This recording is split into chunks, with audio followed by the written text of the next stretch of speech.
एक गांव में सुधा नाम की बूढ़ी औरत रहा करती थी। उसके परिवार में उसका बड़ा बेटा निरंजन और उसकी बेटी शिखा ही थी। उसकी बेटी शिखा गांव में ब्यूटी पार्लर चलाया करती थी। एक दिन की बात है, सुधा सोकर उठी तो उसने देखा कि उसकी बेटी तैयार होकर कहीं जा रही थी। शिखा, इतनी सुबह सुबह तैयार होकर तुम कहाँ जा रही हो? अभी तो ब्यूटी पार्लर खोलने का टाइम भी नहीं हुआ। मैं ये शहर छोड़कर जा रही हूँ माँ। अब मुझे इस गांव में नहीं रहना। ये कैसी बात कर रही हो तुम? नहीं रहने से तुम्हारा क्या मतलब है?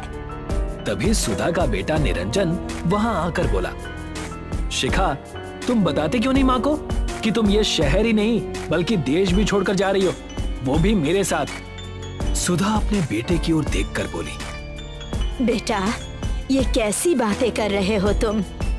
मैं सही कह रहा हूँ माँ। मुझे इन अनपढ़ गंवार गांव वालों के साथ नहीं रहना।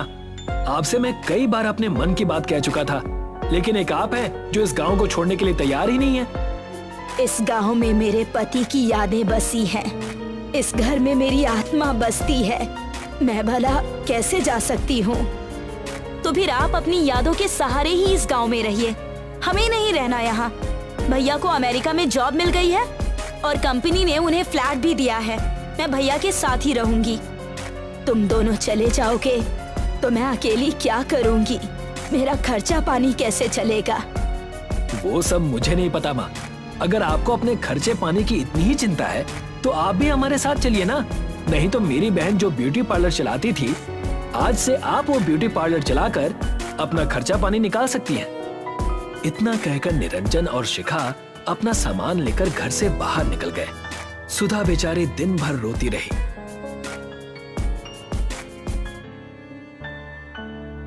अगले दिन सुधा अपने आप से बोली, मेरे बच्चे अपने आप को समझते क्या है? इन दोनों को क्या लगता है कि उनके बगैर उनकी माँ अकेले नहीं रह सकती? शिखा शायद भूल गई कि उसने ब्यूटिशियन का कोर्स मुझसे ही सीखा था। मैं उससे बेहतर ब्यूटी पार्लर चलाकर दिखा सकती हूँ। इतना बोलकर सुधा अपने ब्यूटी पार्लर के दुकान में चली गई। दुकान के बाहर मोहिनी शायद शिखा का इंतजार कर रही थी।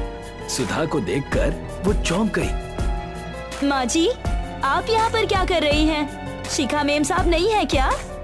शिखा अपने भाई के साथ इस देश को छोड़कर चली गई। आज से मैं ही इस ब्यूटी पार्लर को संभालूंगी। क्या तुम्हें मेरे साथ काम करने से कोई एतराज है? मुझे तो बस अपनी सैलरी से मतलब है। ब्यूटी पार्लर आप चलाओ या आपकी बेटी, मुझे कोई फर्क नहीं पड़ता। सुधा मुस्कुराती हुई ब्यूटी पार्लर के अंदर चली गई। कुछ देर के बाद एक 20 वर्षीय लड़की ब्यूटी पार्लर के अंदर आ गई। शिखा दीदी कहाँ है? मोहिनी के बोलने से पहले ही सुधा बोली, शिखा गांव छोड़कर चली गई है बेटी। तुम बताओ, तुम्हें क्या करवाना है? देखो, मुझे अपने चेहरे पर मसाज करवाना है। मसाज थोड़ा अच्छा करना, क्योंकि आज मुझे एक शादी में जाना है। सुधा मोहिनी की ओर देखकर बोली, सामने जो क्रीम रखी हुई है उसको उठाओ। सुधा अपने हाथों से उस लड़की की मसाज करने लगी। मसाज पूरा होने के बाद वो लड़की खुश होती हुई बोली, अरे वाह माँ जी, आपके हाथों में तो जादू है। आपने तो मेरे चेहरे पर अलग ही ग्लो ला दिया। आप अपनी बेटी से कहीं ज्यादा अच्छा मसाज करती हैं। इतना कहकर वो लड़की वहाँ से चली गई। अगले दिन वही लड़की कुछ और लड़कियों को लेकर ब्यूटी पार्लर के अंदर आ गई और सुधा की ओर देखकर बोली, माँ जी, कल मैं जिस फंक्शन में गई थी, वहाँ के लोग मुझे घूर घूर के देख रहे थे। जानती है क्यों? सिर्फ आपके किए हुए मसाज की वजह से। और मेरी दोस्त भी मुझसे जिद करने लगी कि वो भी आप ही के हाथों से मसाज करवाएगी। ये तो बहुत अच्छी बात है बेटी। सुधा सबका मसाज करने लगी। कुछ ही दिनों में सुधा का ब्यूटी पार्लर पहले से और ज्यादा अच्छा चलने लगा। समय ऐसे ही बीतने लगा। कुछ महीनों बाद सुधा के ब्यूटी पार्लर पर एक लग्जरी कार आकर रुक गई। कार के अंदर से एक लंबा चौड़ा व्यक्ति एक लड़की के साथ ब्यूटी पार्लर के अंदर आकर सुधा से बोला, मेरा नाम कर्मदास है, मैं एक विधायक हूँ। कल मेरी बेटी की शादी है। सुना है कि आप मेकअप बहुत अच्छा करती हैं। ये तो मेरे लिए बहुत ही सौभाग्य की बात है विधायक जी, जो आप इतना विश्वास करके अपनी बेटी को यहाँ लेकर आए। मैं आपकी बेटी को इतनी सुंदर बना दूंगी कि उसके विवाह के समय उसके चेहरे पर से किसी की नजर नहीं हटेगी। सुधा विधायक की बेटी के चेहरे पर मसाज करने लगी। विधायक खुश होकर चला गया, मगर कुछ ही देर बाद वो कुछ गुंडों को लेकर आ धमका। ये तुमने बिल्कुल भी अच्छा नहीं किया। मैं तुम्हारा मसाज पार्लर बंद करवा दूंगा। ये कैसी बातें कर रहे हैं आप विधायक जी? अचानक आपको क्या हो गया? कुछ देर पहले तो आप बड़े खुश होकर गए थे। तुमने मेरी बेटी के चेहरे पर क्या किया है? जब से वो अपने चेहरे पर मसाज करवा कर घर गई है, उसके चेहरे पर खुजली हो रही है। जानते हो तुमने उसका पूरा चेहरा खराब कर दिया है। मुझे शहर से डॉक्टर बुलवाना पड़ा। मेरी समझ में नहीं आ रहा कि मैं क्या करूं। कल उसकी शादी है, कहीं लड़के वाले उसका चेहरा देखकर शादी के लिए मना न कर दे। मैंने तो उसी क्रीम से मसाज किया था जिस क्रीम से मैं हर लड़की की मसाज करती हूँ। वो सब मुझे नहीं पता। आज के बाद ये ब्यूटी पार्लर अब नहीं चलेगा। इतना कहकर विधायक ने सुधा को ब्यूटी पार्लर से बाहर निकाल दिया और उसके पार्लर में ताला लगा दिया। बेचारी सुधा उदास मन से अपने घर पर थी कि तभी मोहिनी वहाँ पर आ गई। माँ जी, आपका ब्यूटी पार्लर तो बंद हो चुका है। अब मुझे मेरी तनख्वाह दे दीजिए आप। ये तुम कैसी बातें कर रही हो बेटी? अगर तुम अपनी तनख्वाह कुछ दिन बाद लोगी तो क्या तुम्हारा कुछ बिगड़ जाएगा? माँ जी, मुझे किसी चीज से कोई मतलब नहीं है। मुझे बस मेरे पैसे चाहिए, लेकिन इस वक्त मेरे पास पैसे नहीं है। मुझे तुमसे यही उम्मीद थी बुढ़िया। अच्छा हुआ कि तुम्हारे साथ ऐसा हुआ। इतना कहकर मोहिनी गुस्से में वहाँ से चली गई और सीधे उस गांव के मुखिया के घर पर आ गई। मोहिनी को देखकर मुखिया मुस्कुराता हुआ बोला, आखिरकार तुमने वो करके दिखा ही दिया जो तुमने मुझसे करने का वादा किया था।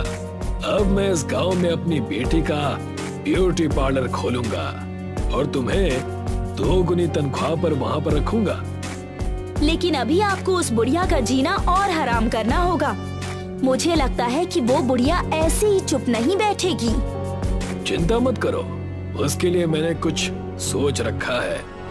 अगले दिन मुखिया कुछ व्यक्तियों को लेकर सुधा के घर पर आ गया और सुधा से बोला, तुमने हमारे गांव का नाम खराब किया है, इसीलिए तुम्हें इस गांव को छोड़कर जाना होगा। ये कैसी बातें कर रहे हैं आप मुखिया जी? सही कह रहा हूँ मैं। तुमने विधायक जी की बेटी का चेहरा खराब कर दिया। अगर तुम यहाँ पर रुकी तो पता नहीं तुम किस किस का चेहरा खराब कर दोगी। मैंने ऐसा जानबूझकर नहीं किया। वो सब मुझे नहीं पता। अगर तुम सीधे तरीके से यहाँ से नहीं जाओगी तो मजबूरन गांव वाले तुम्हें धक्के देकर यहाँ से निकाल देंगे। लेकिन मुखिया जी, मैं बूढ़ी बेसहारा कहाँ पर जाकर भटकूंगी? मुझे उससे कोई मतलब नहीं, यहाँ से निकल जाओ। मुखिया ने सुधा को धक्के देकर उसके ही घर से उसे बाहर निकाल दिया। सुधा बेचारी भूखी प्यासी एक खेत में जाकर गई। तभी एक अजनबी औरत सुधा के पास आ गई। कौन हो तुम? तुम्हें काफी देर से देख रही हूँ। तुम्हारे परिवार वाले कहाँ हैं? उस औरत की हमदर्दी देखकर सुधा की आंखों में आंसू आ गए। वो रोते हुए अपने साथ घटी घटना बताने लगी। देखो, तुम चाहो तो मैं तुम्हारी मदद कर सकती हूँ। इस गांव के हाईवे पर मेरा घर बना हुआ है। मैं भी किसी जमाने में ब्यूटी पार्लर चलाया करती थी, जो कि अब बंद हो चुका है। तुम चाहो तो उस ब्यूटी पार्लर को दोबारा चला सकती हो और मेरे घर पर भी रह सकती हो। मैं कुछ सालों के लिए ये गांव छोड़कर जा रही हूँ। लेकिन आप मेरी इतनी मदद क्यों कर रही हैं? एक दूसरे की मदद करना अच्छा होता है, इसीलिए। लेकिन अब मेरे ऊपर कौन विश्वास करेगा? चिंता मत करो, तुम ब्यूटी पार्लर खोलो। मेरे ब्यूटी पार्लर में जो क्रीम रखी हुई है, तुम उसी क्रीम से ही लोगों के चेहरे पर मसाज करना और उसके बाद तुम देखना उसका कमाल। सुधा उस औरत के साथ चली गई और उसका ब्यूटी पार्लर आंखें फाड़ फाड़ कर देखने लगी। क्योंकि वो बहुत ही सुंदर बना हुआ था। वो औरत सुधा को सब कुछ समझाकर वहां से चली गई। अगले दिन सुधा ब्यूटी पार्लर खोलकर बैठ गई। कुछ ही देर बाद बूढ़ी औरत सुधा के ब्यूटी पार्लर के अंदर आ गई। क्या आपको अपनी बेटी का मसाज करवाना है? लेकिन आपके साथ तो कोई नजर नहीं आ रहा। ये कैसी बातें कर रही हो तुम? क्या बूढ़ी औरत को मसाज करवाने का कोई अधिकार नहीं? मेरे चेहरे का मसाज करो। मैं भी आजकल की जवान लड़कियों से कम नहीं। सुधा मुस्कुराते हुए उस बूढ़ी औरत का मसाज करने लगी और वो जवान हो गई। मैं तो जवान हो गई?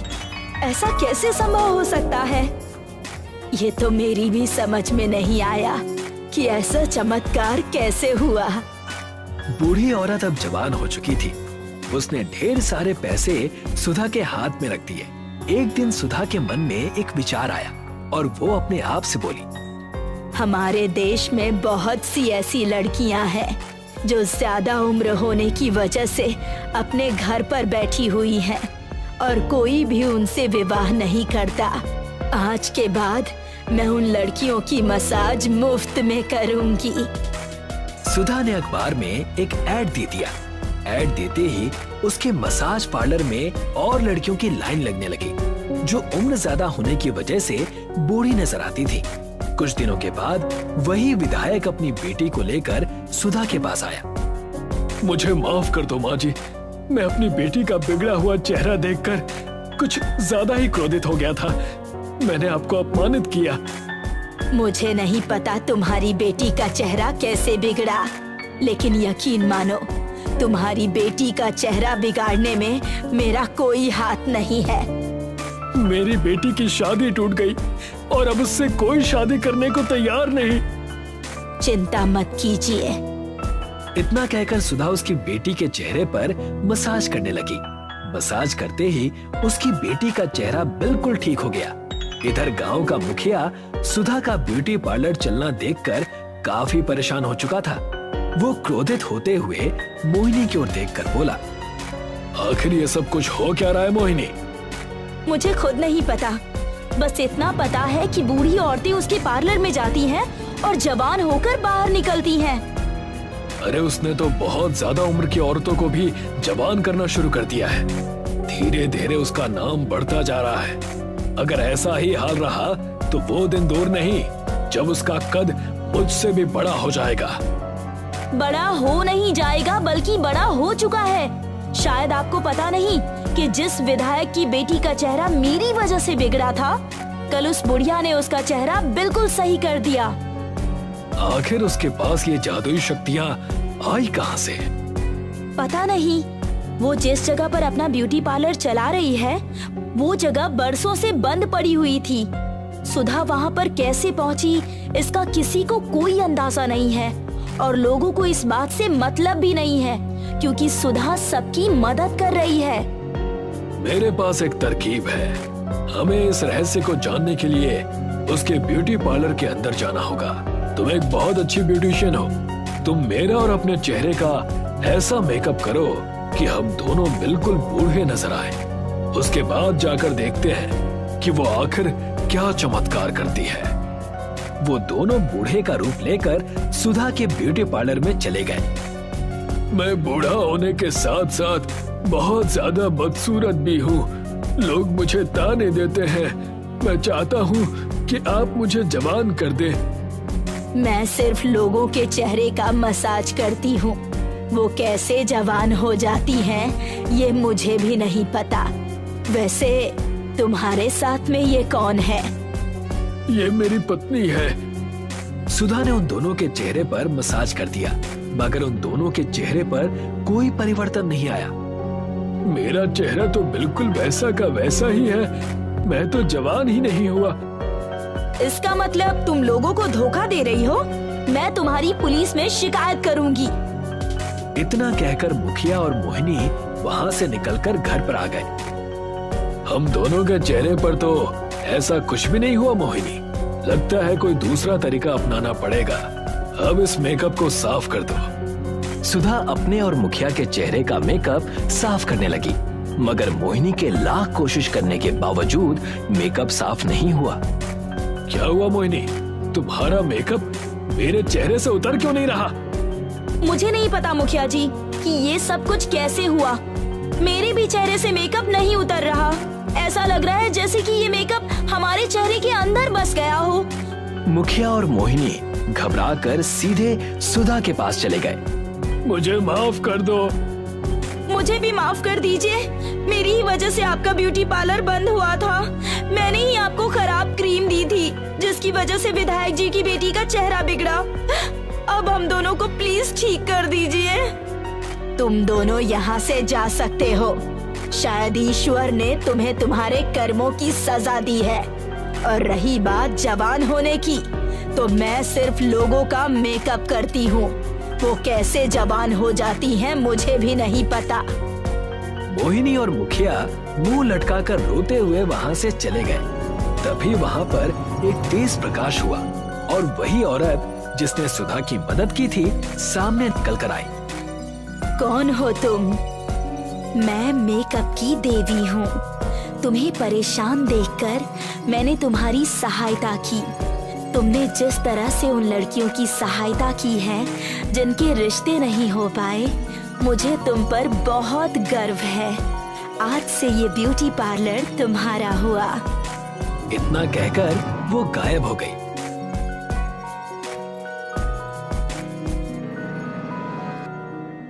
पंढरपुर नाम का एक गांव था। वहाँ गुड़िया अपने पिता गिरधारी लाल के साथ रहती है। गिरधारी लाल एक साधारण गैराज में काम करता था और लोगों की गाड़ियाँ ठीक किया करता था।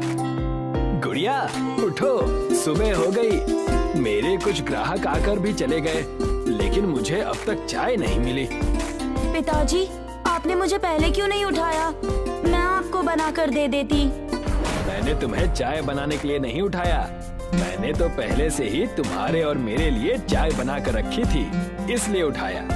क्या पिताजी, आप भी? गिरधारी लाल और गुड़िया दोनों ही खुशी खुशी रहा करते थे। गिरधारी लाल अपने गैराज की दुकान चलाता और गुड़िया ब्यूटी पार्लर का कोर्स किया करती। भाई साहब, मुझे कुछ राशन लेना है। आप ये पर्ची में लिखे हुए सामान बनवा दीजिए ना। जी बेटा, तुम तो गिरधारी लाल की सुपुत्री हो ना। वो दरअसल मेरी बेटी भी ब्यूटी पार्लर का काम सीखना चाहती है। मैंने सुना है अक्सर शादी और किसी भी कार्यक्रम में अच्छे पैसे बन जाते हैं। आप अपनी बेटी को मेरे पास भेज दीजिएगा। मैं उसे सब कुछ अच्छे से समझा दूंगी। गुड़िया वहाँ खड़ी होकर राशन ले ही रही थी कि वहाँ गांव की ठकुराइन काकी आ गई और कहने लगी, हाँ हाँ भेज देना। कम से कम ये तो सीख ले, आजकल की लड़कियों को न जाने कब अकल आएगी। घर का काम तो इनसे होता नहीं और चली ब्यूटी पार्लर खोलने। अरे ओ ठकुराइन, ये आप बेचारी बच्ची को काहे डरा रही हैं? रहने दीजिए अंकल, इनका तो काम ही यही है, पूरे गांव में घूम घूम कर लोगों की बातें सुनना और अपनी टिप्पणी देना। गुड़िया काकी से बहस करके अपने घर चली गई और गुस्से में जाकर बैठ गई, जिसे देखकर गिरधारी लाल ने गुड़िया से पूछा, क्या हुआ बेटी? मेरे ब्यूटी पार्लर का काम सीखने की वजह से सारा गांव पहले ही परेशान है। हमें दूसरों से क्या मतलब बेटा, तुम चिंता मत करो और अपना ब्यूटी पार्लर, वो क्या कहते हैं, पार्लर, हाँ पार्लर का काम पूरा कर लो। पैसे जितने चाहिए हो मुझसे ले जाना। गुड़िया शहर से ब्यूटी पार्लर का काम पूरी तरह से सीखकर गांव आ गई। गांव आते ही उसने देखा कि ठकुराइन उसके घर के बाहर खड़ी है। सुनो गिरधारी, तुम आकर कई बार मुझसे उधार पैसे लेकर गए हो, जिसका तुमने 1 रुपया भी मुझे वापस नहीं किया है। मैं सारे पैसे आपको लौटा दूंगा। मेरी बेटी का काम बस शुरू होने ही वाला है। हाँ हाँ ठीक है ठीक है, मैं अगले हफ्ते दोबारा आकर तुमसे मिलूंगी और अगर तब मुझे पैसे वापस नहीं मिले ना तो तुम्हारी खैर नहीं। ठकुराइन वहाँ से चली जाती है। उस वक्त तो गुड़िया कुछ नहीं कहती, लेकिन समझ जाती है कि सारे पैसे ठकुराइन के कर्ज थे, जिससे उसने अपनी ब्यूटी पार्लर की कोचिंग ली। अगर ये बात मुझे पता होती कि ठकुराइन के पैसों पर मैंने ये शिक्षा ली है, तो मैं कभी ब्यूटी पार्लर का काम सीखती ही नहीं। क्या करता बेटी मैं, मेरे पास कोई और रास्ता ही नहीं था। अब तुम गांव में आ गई हो तो तुम अपना ब्यूटी पार्लर खोल लो। अपने पिता की बात सुनकर गुड़िया ने ठीक वैसा ही किया। गांव के बाजार में अपना एक ब्यूटी पार्लर खोल लिया।